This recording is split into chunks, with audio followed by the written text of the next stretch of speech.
Hey peeps, it's Tripl-L, and today I'm here to talk to you about My Hero Academia, or Boku no Hero Academia, Chapter 98, my thoughts, my impressions, and well, if you saw my very quick speculation video I did yesterday, you probably can already guess.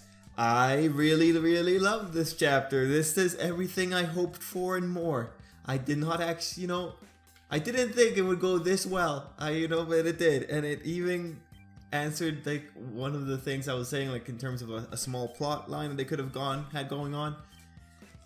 Yeah, sorry guys, I'm happy. This chapter was I appreciated it. I really appreciated this chapter. So we're doing this top moment style because top moments help me organize the video, and there's a lot I just want to point out here.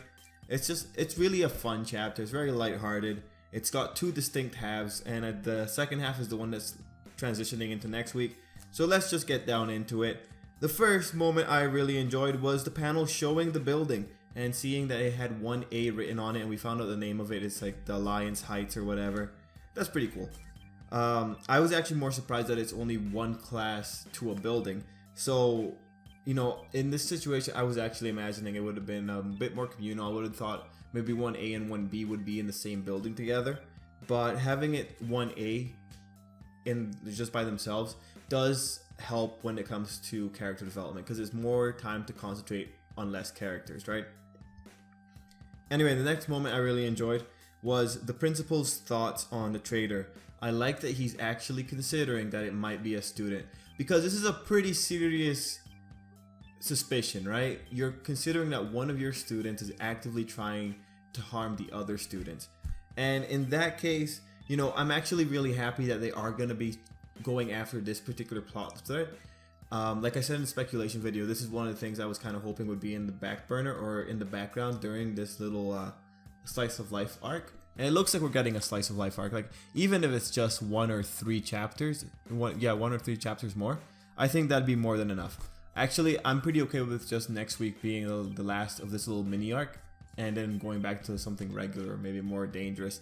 But overall, I'm actually pretty happy that they are going to be pursuing the idea that a student might be the person actively working against the school. And I'll talk about this at the end. My next moment I really enjoyed was the scolding that Aizawa gave them, or rather, the intro to Aizawa's scolding. Because there was a really important thing here, and that was that the kids were going to get provisional licenses for heroing during the summer or the training camp. And I forgot all about that, and I like that the characters forgot all about that too. So it's sad that they didn't get those licenses. And then we go into Aizawa's actual scolding, where we see the panel of all the guilty parties and how scared they look. Man, that was actually kind of tense, especially when Aizawa declares that he would have expelled them, the perps and the accomplices. So seeing those panels, I felt really bad for the students, because really, you have to understand it from the teacher's perspective too. If this weren't a manga, if this were, say, class 1B who had tried doing that in this story, 1B would have been decimated. We know that already. But it's 1A. 1A has like that plot protection, and the characters don't know about plot protection, so they have to assume that they were going to be in a lot of danger, even if 1A was trying to be smart about it. And the fact that everyone was being quiet about it, at the end of the day, they are kids, and kids are going to have that tendency to think they know better, but they don't. And that was really dangerous. And I think Aizawa wouldn't have expelled them even if All Might was okay, but it would have been a really big issue. I don't think he would have expelled them though. Like, I think that, well, then again, Aizawa's character is that, but they've been through so much. Anyway, that's pretty much another moment. The whole thing with Aizawa and trust. I never noticed that Aizawa had a scar under his eye, so I think having that in kind of view, just in focus point during that moment, was it was a nice touch, because it does remind you that Aizawa's thinking from the perspective of, this is actually dangerous.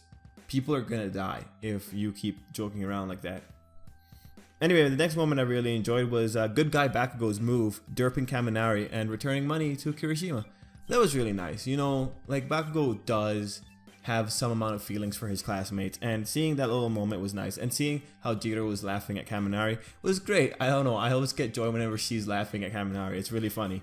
Anyway, the next thing I really enjoyed, and this is where we start transitioning into the second half of the chapter, was the breakdown of the building and the shared space. And man, that shared space is a symbol to me. It's a symbol of things to come. That was the moment I was very happy. I was, jumping for joy. I was like, okay, good, shared space. This means we are now gonna get cool antics between the characters because they all live under one roof and they can communicate under one roof. This means a lot to me, guys. I was so happy when he said they were shared space. I was almost as happy as Mineta when he was showing off his lust for the idea of having the showers or the bath and the laundry in the same room. But thankfully Aizawa squashed that because, let's face it, having Mineta anywhere near them at that point is dangerous. The next moment I really enjoyed was the room allocations. And this is a pretty small detail, but it's just because I forgot that there were only 6 girls in Class 1A. And I also really enjoyed seeing that Mineta's floor has no girls on it. So just in case this kid could do something, it's a guard. You can't guard against Mineta, but they made a good effort. They made a very good effort. Okay, so now we're transitioning into full on the second half of the chapter, and that's the nighttime scene with everyone together. Just like the shared space, this scene is what really makes this chapter for me, because seeing all the characters just sitting together in out of danger situation, it's nice. It's a really nice little thing, and I think it will really go a long way when it comes to character interactions and finding out which characters prefer other characters. Like, not even in relationship wise, just which characters have more of an affinity for which other characters. Like, we know Bakugo and Kirishima have kind of a nice relationship. We know that Jiro and Kaminari have like that little kind of funny dynamic to them. We know Ida, Ochiko, and Midoriya kind of all enjoy each other's company in general. So it's nice to have more of these kind of relationships being established, and I think it does a lot for the characters. So then the room showcase, and this is just funny. This is honestly just a lot of little funny things. Let's just go through all of them. Midoriya and his All Might Temple, hilarious. It's nice that everyone now knows that Midoriya has an unhealthy obsession. Tokoyami's playing cool while the girls are trying to get into his room. Then we see his dark room. And the sword people, the sword and I think the moose head. Kaminari, yeah, he's cool. Even Deku had to say the sword was cool. The next room, Aoyama's room. And the things to note here is 1, the suit of armor. And 2, the portrait of himself in his hero costume. The boy is, he's definitely got an ego. But otherwise, his room is very sparkly. I thought that was funny. The next thing I really enjoyed was Mineta's creeper face when he's trying to invite the girls into his room. That's the thumbnail for this video. Oh my god, that was creepy as heck. That's almost as creepy as Tomura. Is that his name? Shimura? Yeah. Shigaraki. We all know I'm talking about Shigaraki. Moving on. The next one I enjoyed was Ojiro's normal room. Especially the girls kept calling it normal. Actually, I thought Ojiro's room was like the most realistic. I appreciated that. And then the next room I think was noteworthy is Kaminari's room. And it just seems like it's the funnest room. He has a dartboard. I could see the guys going in there just to play darts sometimes. I think that would be definitely like a cool hangout spot. The next room that was really funny, or kind of, nice, was Koda's room. And it had the bunny. That was nice, because it does further enforce what his power is, speaking with animals. And it makes sense that he would have a bunny, or a pet in general. And another little thing I wanted to point out is that in the panel right next to that, the girls were wearing glasses that they got from Ida's room, because we found out Ida is meticulously prepared for all situations involving glasses. And then we finally transition into the last piece of the chapter, where it is setting up the next chapter, and that's that the boys aren't satisfied. Even Ojiro, who is usually the coolest one of them all, and they now want to see the girls' rooms. So this is nice, it's good that boys and girls establish knowledge of each other, because that helps them be safe. Anyway, no, that's actually pretty funny. It's funny that the boys are so annoyed, and that even some of the cooler characters are kind of just wanting to get some kind of revenge out of this. And I especially like that we closed off with the 5 guys who don't care, i.e. the ones who haven't had their room searched. We have Shoji like looking on a phone. We have Todoroki just kind of picking at his nails, and the other guy just kind of picking at his nose. So overall, I think this was a very fun chapter, and it ends off in a very fun way. We're gonna just see some more antics, and seeing antics is pretty nice. I very much enjoy it. Now let's actually talk about the trader thing again, because that was a big part of the chapter at the beginning. Here's what I'm thinking. It's gonna suck if it's one of the 1A students who's the trader, it's gonna suck for the readers because, well, that's our group of students, right? Those are the guys we follow, so we have some particular fondness to them. It'd be nice if the trader is a student. It'd be nice if they were from another class. That would be enjoyable, right? Because then, you know, we have less attachments going into it. But if it's one of the students from this class, it's just gonna be it's gonna be unpleasant no matter how you look at it, because they've been through so much together, and from that perspective, it's kind of crazy to think anyone could be actively putting them in that kind of danger if it is a student.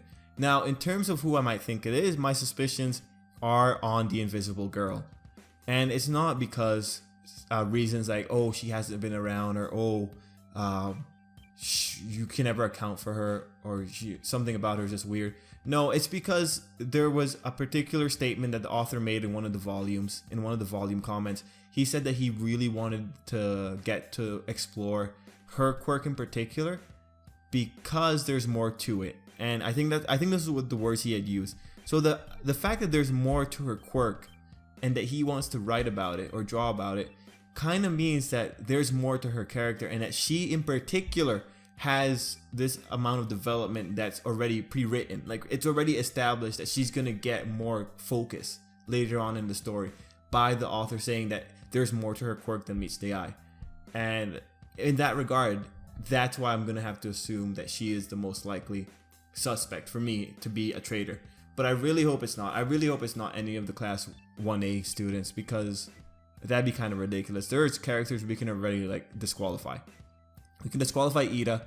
We can disqualify Kirishima, maybe. We can disqualify Bakugo. We can disqualify Todoroki. We can probably disqualify Tokoyami. We can probably disqualify Shoji. Yeah. Actually, once you get past there, it gets kind of odd. But anyway, peeps, let me know what you thought about this chapter. Like I said, I love this chapter because I enjoyed the little break. I liked that the characters are having fun. And overall, I had fun with this chapter. So, till next time, peeps, have a good day.